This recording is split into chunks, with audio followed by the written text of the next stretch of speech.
America ಮಾಜಿ ಅಧ್ಯಕ್ಷ Donald Trump ಮೇಲೆ ಗುಂಡಿನ ದಾಳಿ. ಚುನಾವಣಾ ರ್ಯಾಲಿ ವೇಳೆ ಏಕಾಏಕಿ ಅಟ್ಯಾಕ್. ಅಂಗರಕ್ಷಕರಿಂದ ರಕ್ಷಣೆ. ಟ್ರಂಪ್ ಬಲಗಿವಿಗೆ ಗಾಯ.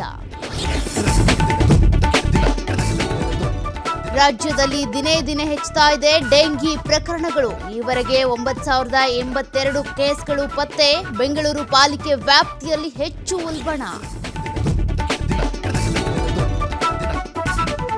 ಮಂತ್ರಿಗಿರಿಗಾಗಿ ನಾನು ಯಾರ ಕಾಲಿಗೂ ಬೀಳಲಾರೆ. ಈಗಾಗಲೇ ಸಚಿವ ಆಗ್ಬಿಟ್ಟಿದ್ದೀನಿ. ಬೆಳಗಾವಿಯಲ್ಲಿ ಲಕ್ಷ್ಮಣ ಸವದಿ ಪ್ರತಿಕ್ರಿಯೆ. ಬಾಗಲಕೋಟೆಯಲ್ಲಿ ಭೀತಿ ಹುಟ್ಟಿಸಿದ ಚಿರತೆ. ಕಿಶೋರಿ ಗ್ರಾಮದ ಜಮೀನುಗಳಲ್ಲಿ ಓಡಾಟ. ಸೆರೆ ಹಿಡಿಯೋದಕ್ಕೆ ಕೂಂಬಿಂಗ್ ಕಾರ್ಯಾಚರಣೆ ಆರಂಭ. ಭಾರೀ ಮಳೆ ಹಿನ್ನೆಲೆ ಕಬಿನಿ ಜಲಾಶಯ ಭರ್ತಿ. 20,000 ಕ್ಯೂಸೆಕ್ಸ್ ನೀರು ನದಿಗೆ ಬಿಡುಗಡೆ. ರೈತರ ಮೊಗದಲ್ಲಿ ಮಂದಹಾಸ.